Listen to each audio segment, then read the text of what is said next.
Coming up on Market to Market, the Obama administration releases the long-awaited renewable fuel standards. EPA issues another policy, the Clean Water Rule, which will take its toll on rural America. And we'll ride along with a group of storm chasers documenting one of nature's most ominous displays of power. Those stories and market analysis with Sue Martin next. Funding for Market to Market is provided by Grinnell Mutual. You think differently about a customer when you stand in the middle of his dreams. We work to make sure you get covered right. Grinnell Mutual, a policy of working together. Information on finding an agent near you is available at grinnellmutual.com. And by Sukup Manufacturing Company, offering a full line of grain drying and storage equipment and steel buildings. Sukup Manufacturing is on a mission to protect and preserve your crop and the tools that produce it.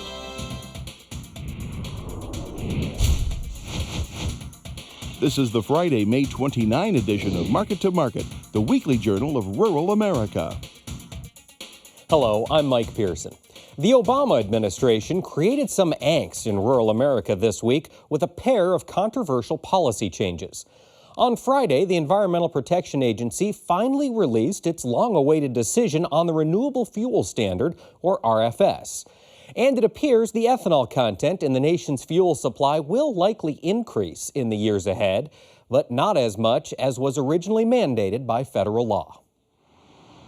After delaying a decision for nearly 2 years, the EPA cited the practical constraints of all vehicles to use higher ethanol blends, as well as the limitations of the industry to produce sufficient volume, and proposed slashing total biofuels output by more than 20% for 2015 alone. The proposed cuts to an industry dominated by corn-based ethanol brought a tsunami of negative comments in response.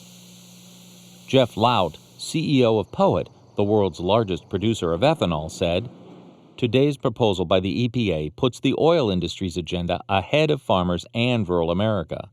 While the EPA is correct in recognizing the intent of Congress to continue growth in biofuels, the targets announced today fall well short of rural America's potential to produce low-cost, clean-burning ethanol.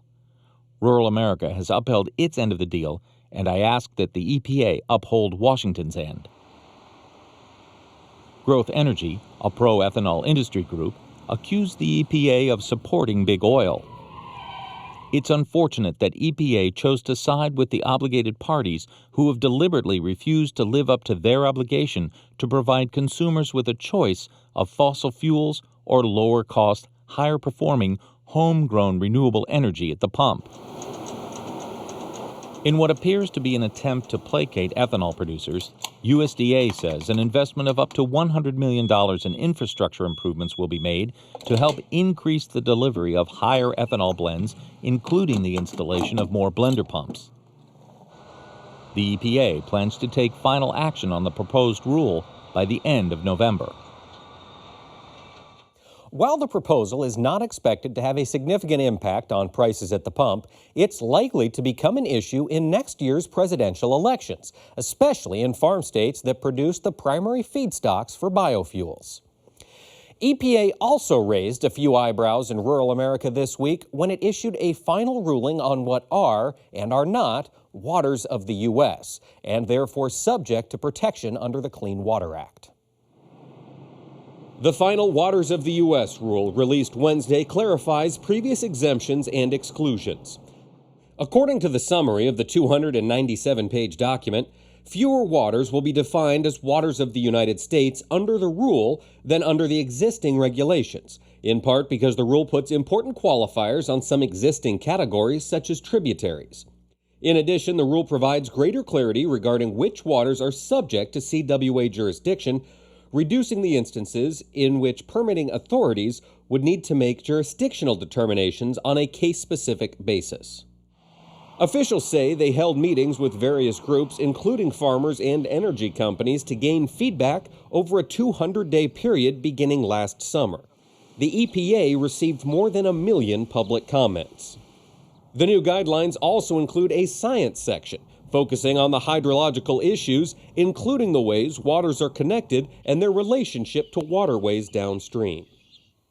Prairie potholes and coastal waters in Texas were considered to be unique by the final rule and are still subject to case-by-case Clean Water Act determinations.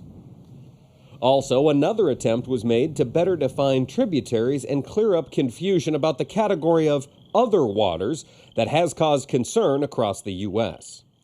And the final policy tries to more clearly identify how ditches can be considered waters of the United States.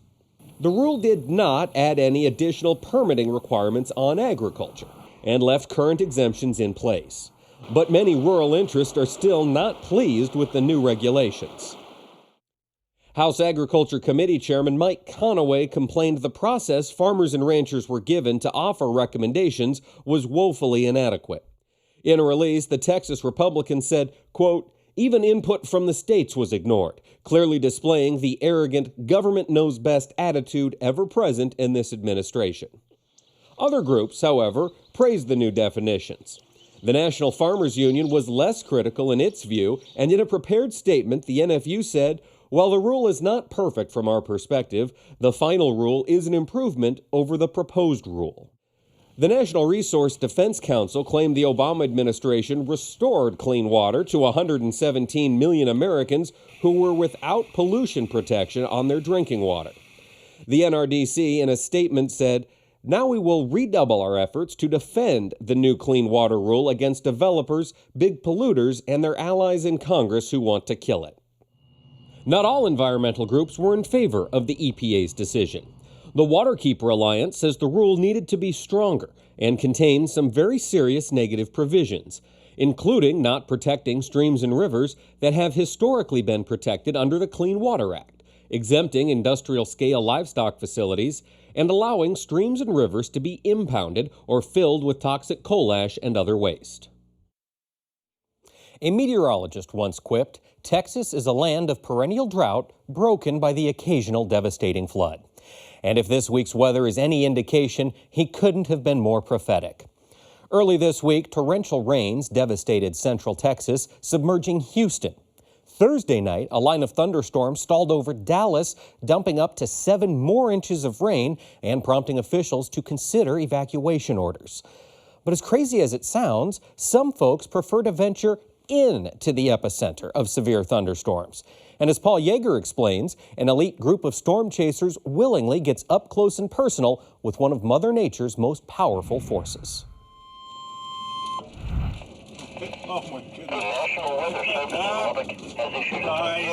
There's definitely an attraction to seeing something that the rest of the world doesn't get to witness. It's really a special feeling. You know, there's adrenaline in there, but there's also a sense of awe. Just so many emotions that are going through your head when you see these incredible sights.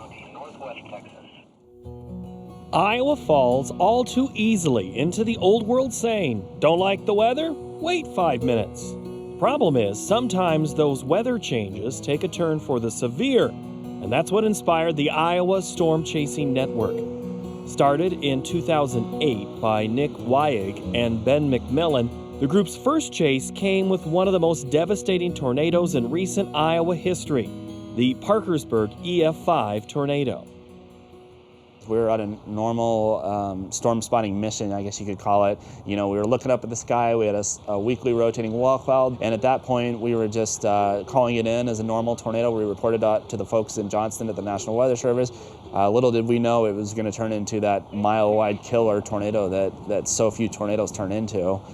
The video and pictures Nick and Ben were able to share online helped meteorologists and local officials understand the magnitude of the monstrous tornado headed Parkersburg's way.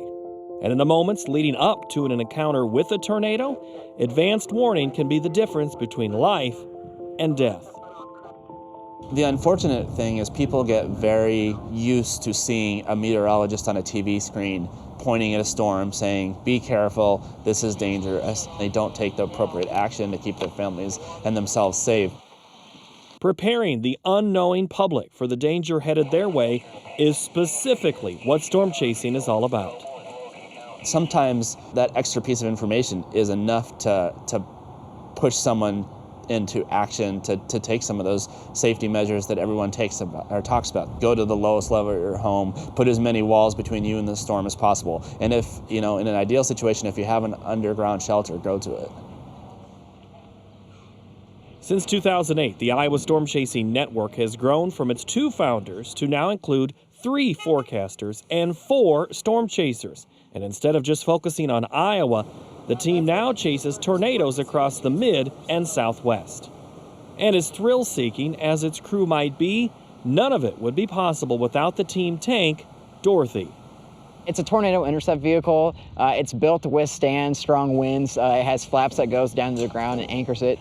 The windows are a 1/2-inch polycarbonate, so the windows are bulletproof. And then it has a 1/4-inch Line-X coating, which will stop a 9mm bullet alone. So there's a lot of armor between us and the outside. And we have a 2013 Ford Explorer, which has all our live streaming capabilities and is our forecasting operations basically on the road. We want to document tornadoes, and we want to get the word out about them. And we don't want to see the violent ones, but they're part of the picture. They're part of what we do. And we can't, expect just because we don't want to see something not to happen. We just got to be prepared for whatever comes our way. And in the end, I think, you just have to, it's either you quit if you don't want to see it anymore, or you keep going and you deal with it. Chasers do end up seeing some truly historic weather. We tracked a storm that started around Stanton, Nebraska, and it had a large, mile-wide tornado on the ground, something we've seen before. But what happened next was really quite historic and something we'd never seen before. It actually formed a second tornado as the storm moved east near the town of Pilger. So we had 2 strong tornadoes, turning across the countryside, and they were rated EF4, which is the second strongest tornado on the scale in terms of how we rate these things. In terms of the release of energy that was happening off the Earth's surface that day, in my opinion, it was unprecedented. It's something I'd never seen. While some tornadoes are awe-inspiring, others are hair-raising and ultimately lethal weather events, including the 2013 tornado that nearly leveled the town of Moore, Oklahoma. Moore was probably the hardest tornado I have ever seen because I saw it coming from a long way away. And you see this thing develop out in the country. You see it on the horizon coming towards you. And you just know that no matter what you do, most likely everyone is not going to get the warning. That's really hard when you're trying with every ounce of energy you have to help get the word out that there's something bad coming when people still, end up losing their lives. There's no way around it. Storm chasing is dangerous. Whether it's driving into 250-mile-per-hour winds or dodging debris rocketing out of a tornado, storm chasers are risking their lives gathering weather data. In 2013, 3 storm chasers close to the Iowa crew lost their lives in chasing a tornado in Oklahoma, and that team was considered one of the safest crews on the road. They were conducting record-breaking weather research. These guys were on the cutting edge. No one ever in a million years expected what happened, and to this day, I think we're all still trying to deal with it. It affected our team very deeply, and so after that, we tried to continue on their legacy on our dashboard. Beginning of every storm chase season, Tim would put a cheeseburger on his dashboard, and he would take it off as soon as he saw a tornado. So, and in memory of Tim, until we see a tornado, then that cheeseburger will be removed from our dash. Knowing firsthand the risks that come driving headlong into a tornado's path, the Iowa Storm Chasing Network continues its work. There's simply nothing like being a storm chaser. Mother Nature produces some spectacular views, and being a storm chaser, less than 5% of people get to see what we get to see in our lifetime. So it's an amazing opportunity to be a storm chaser. For Market to Market, I'm Paul Yeager. Next, the Market to Market Report.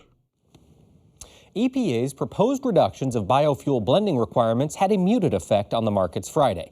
And pressured by a stronger dollar, grain prices headed south again this week, with wheat leading the way.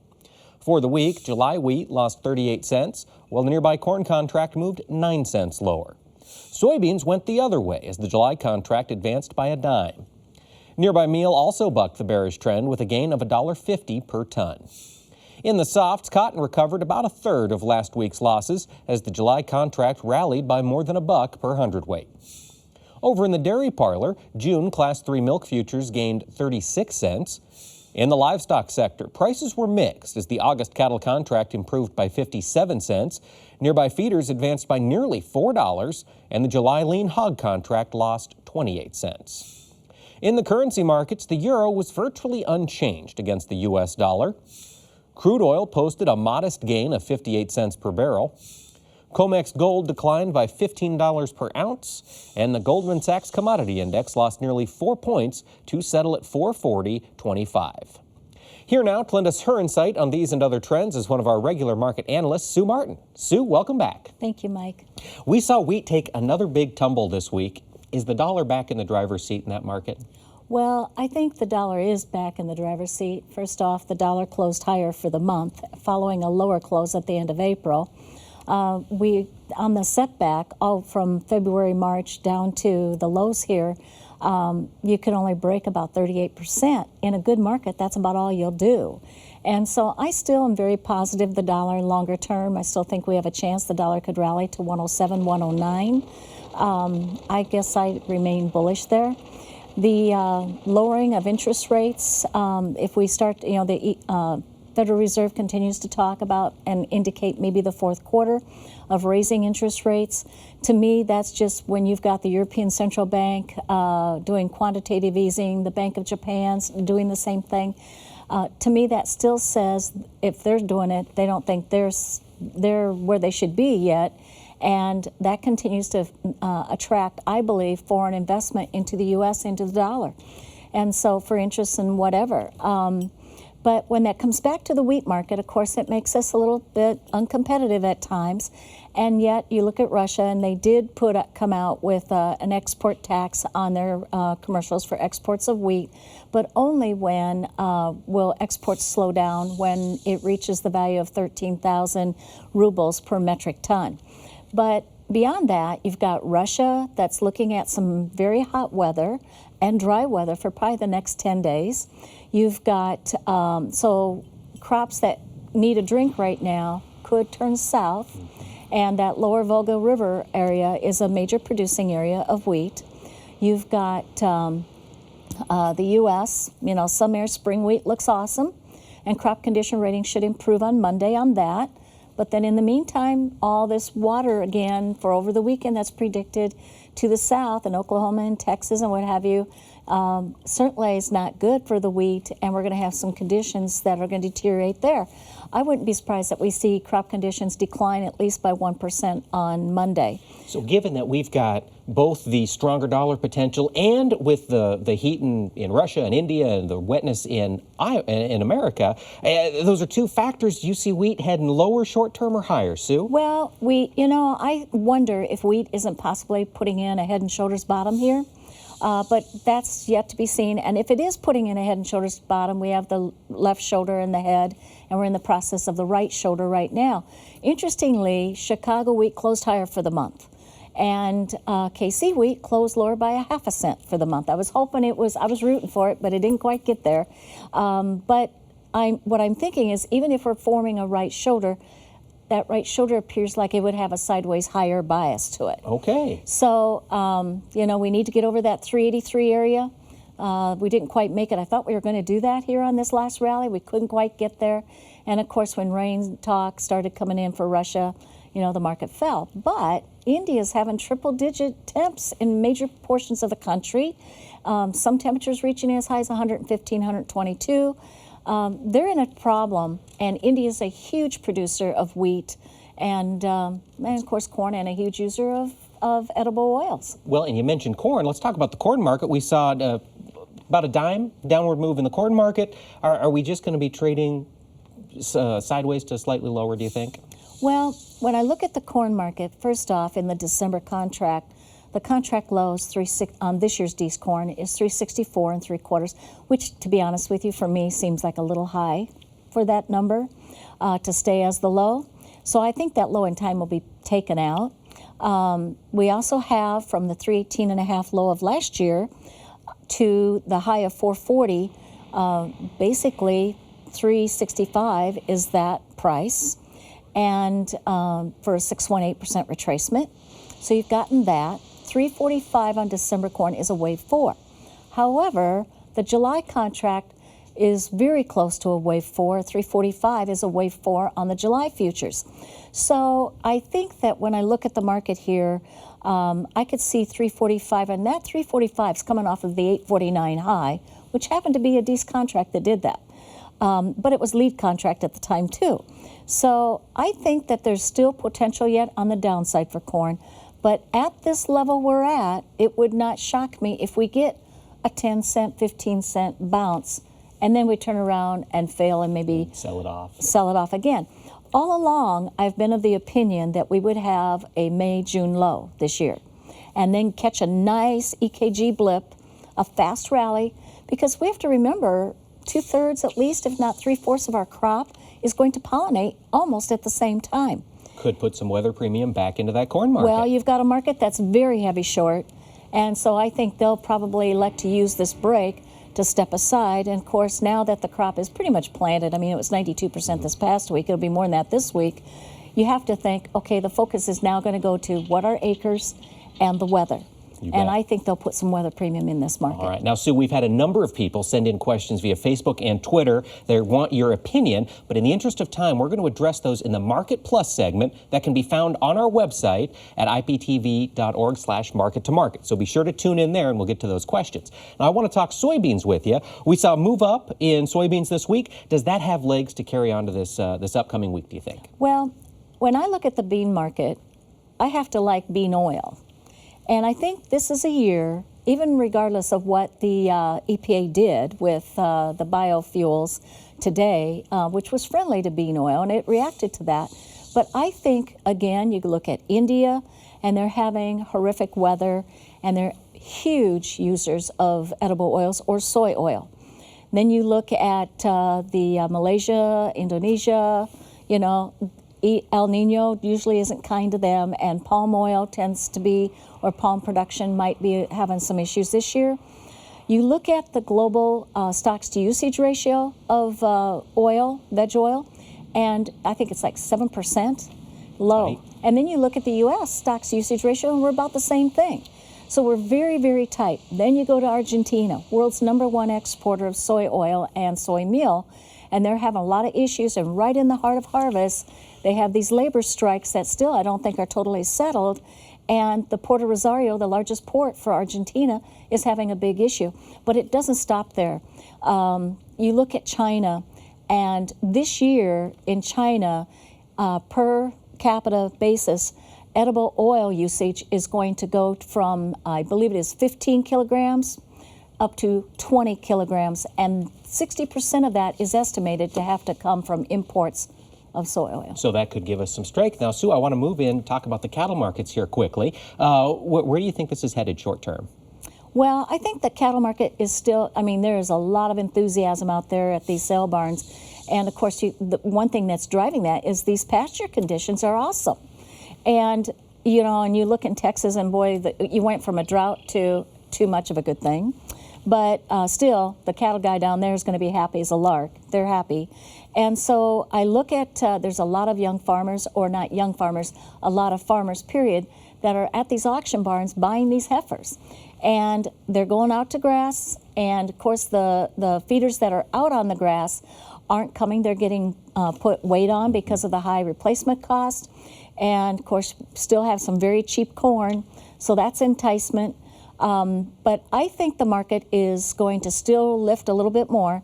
Now, we broke on Friday, and we'll probably break into early next week, maybe into Tuesday, possibly Wednesday, turn around, and we should get a nice rally back up into the 11th. Both fats and feeders should see a little rally. Yes, and what's interesting is both of them have a head and shoulders bottom formation under them, and we have broken through the neckline on those. Now, in the fats, it's this spread between cash and futures that's really working that market. And on top of it, that's been a hedger's delight.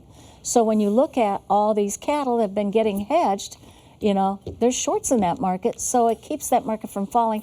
But the cutout's coming down a little bit, and the wholesale box beef. But in the meantime, it's lots of heavyweight cattle coming and that type of thing. But when I look at the cattle market, I think come the 11th, I think we're going to peak, and I look for a dicey little break. and then we'll see how good this market really is and how high it got before that break came. So let's put some risk management on place here as we get into the 11th. Yeah, and if you're in fats, buy puts. All right. Use puts and then let the top side open. Now, what do you think about this lean hog market? 28 cents down on the week. Are we going to be stable here? What are your thoughts, Sue? Well, the hog market, you know, the weights are up, and usually they start to turn down from here. Conversely, the cattle are going to go higher. And I think that, you know, when we look at exports, they were disappointing. Sales were down, you know, on the 4-week average, so that was disappointing. But yet there's this attitude because of the avian bird flu that pork is catching that demand shift. But I think there's something more here. I think that when I look at beef and I look at pork, what I think is driving this meat is the fact that I think the economy is doing better than people think. Cheap interest rates are finally starting to catch, and the fear of interest rates going higher, home sales are up, new vehicle sales are up. In February, we had almost record amount of gasoline via people driving, which is very unusual. I think that too is another reason why these meat prices are hanging in here and holding. And seasonally, the hog market tends to be good through June into July, early July.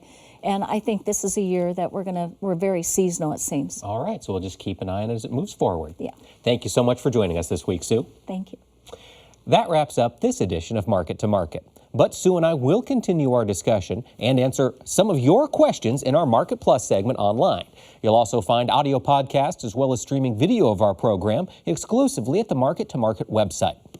And be sure to join us next week when Senate lawmakers conduct a hearing to assess the impact of drought in the West. So until then, thanks for watching. I'm Mike Pearson. Have a great week.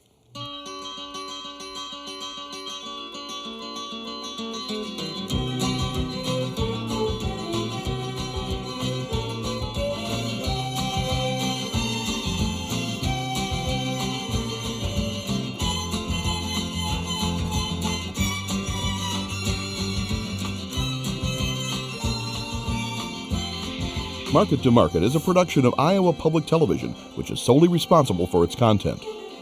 Funding for Market to Market is provided by Grinnell Mutual. You think differently about a customer when you stand in the middle of his dreams. We work to make sure you get covered right. Grinnell Mutual, a policy of working together. Information on finding an agent near you is available at grinnellmutual.com. And by Sukup Manufacturing Company. Offering a full line of grain drying and storage equipment and steel buildings, Sukup Manufacturing is on a mission to protect and preserve your crop and the tools that produce it.